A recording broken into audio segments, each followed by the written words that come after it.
নমস্কার বন্ধুরা, আজ আমি নিরামিষ বাঁধাকপির তরকারি রান্না করে দেখাবো, একদম অনুষ্ঠান বাড়ির মতো। নিরামিষ বাঁধাকপি রান্না করার জন্য আমি একটি বাঁধাকপি নিয়ে ঝিরিঝিরি করে কেটে ভালো করে ধুয়ে রেখে দিয়েছি। আলু ছোট ছোট করে কেটে ধুয়ে রেখে দিয়েছি। আর কিছুটা মটরশুঁটি ছাড়িয়ে ধুয়ে নিয়েছি। আর নিয়েছি একটি পাকা টমেটো কেটে নিয়েছি, কয়েকটি কাঁচা লঙ্কা চিড়ে রেখেছি, আদা বেটে নিয়েছি। কড়াইয়ে তেল গরম করতে দিয়ে দিলাম। এই রান্নাটা পুরোটাই সরিষার তেলে হবে, তাই সরিষার তেল দিয়ে দিয়েছি। তেল গরম হয়ে গেছে, এবার আমি আলুগুলো দিয়ে দিলাম। দিয়ে লবণ দিয়ে দিলাম, হলুদ দিয়ে দিলাম, দিয়ে খুব ভালো করে ভেজে নেব। আলুগুলো খুন্তি দিয়ে ভালো করে নেড়ে চেড়ে নিচ্ছি। নিয়ে আলুগুলো লাল লাল করে ভেজে নিয়েছি, ভেজে তুলে নিয়েছি। ওই তেলের মধ্যেই আবার একটু তেল দিয়ে দিলাম। এবার ফোড়নে দিয়ে দিলাম 4টি এলাচ, একটু দারচিনি আর একটু গোটা জিরে, আর আদা বাটা দিয়ে দিলাম। দিয়ে একটু লবণ দিয়ে দিলাম যাতে আদাটা ছিটে না যায়। এবার দিয়ে দিলাম কাঁচা লঙ্কা, গুঁড়ো জিরে, গুঁড়ো ধনে আর শুকনো লঙ্কা, গুঁড়ো লঙ্কা 2 চামচ মতো দিয়ে দিয়েছি। দিয়ে জল ঢেলে দিয়েছি একটু, দিয়ে মশলাটা ভালো করে কষিয়ে নিচ্ছি। মশলাটা ভালো করে কষিয়ে নিয়ে মশলায় তেল ছেড়ে দিয়েছে।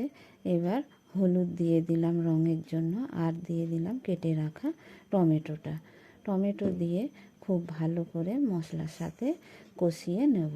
টমেটোটা খুব ভালো করে যাতে গলে যায় তার জন্য লবণ দিয়ে দিলাম।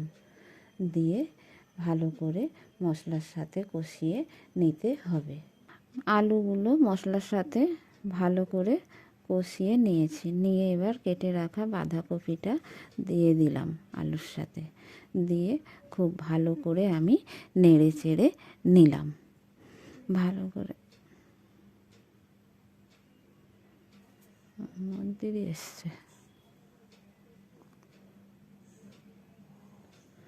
ভালো করে নেড়ে চেড়ে নিয়ে পরিমাণ মতো লবণ দিয়ে দিলাম, আর দিয়ে দিলাম মটরশুঁটিগুলো।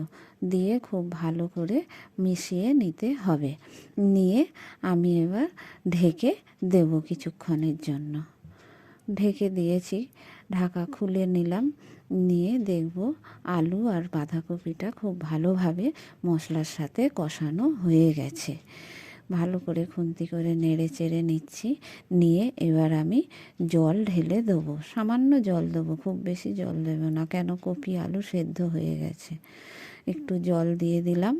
দিয়ে খুব ভালো করে খুন্তি দিয়ে নেড়ে চেড়ে নিলাম। নিয়ে আবারও আমি কিছুক্ষণের জন্য ঢেকে দিলাম। ঢেকে দিয়েছি। ঢাকা খুলে নিয়ে দেখব তরকারিটা রান্না হয়ে গেছে। বেশ কিছুক্ষণ ঢাকা দেওয়া ছিল। এবার দেখুন তরকারিটা কত সুন্দর সেদ্ধ হয়ে গেছে। তরকারি রান্না প্রায় হয়ে গেছে। এবার আমি নামানোর আগে মিষ্টি দিয়ে দিলাম স্বাদ মতো।